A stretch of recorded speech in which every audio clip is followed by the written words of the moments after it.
तर राहुल सोलापूरकरच्या घरासमोर आता हे कार्यकर्ते पोहोचले, आक्रमक झालेले आहेत. जजिंक्य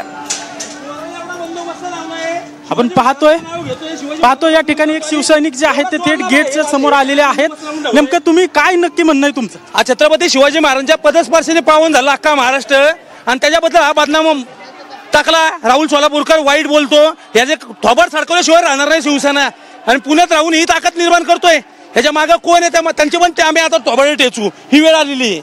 नक्कीच आपण पाहतोय की या ठिकाणी पोलीस आणि जे शिवसैनिक आहेत त्यांच्यात झटापट सुरू आहे. पोलीस या ठिकाणी त्यांना अडवण्याचा प्रयत्न करतायत, मात्र शिवसैनिक ऐकायला तयार नाहीयेत. राहुल सोलापूरकरांच्या घराच्या दिशेने ज्या ज्या बाजूने रस्ता येतो त्या सर्व रस्त्यांवर पोलीस तैनात करण्यात आलेले आहेत.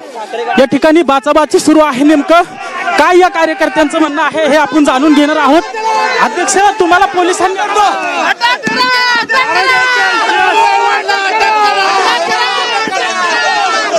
पाहतोय की शिवसैनिक मोठ्या प्रमाणात या ठिकाणी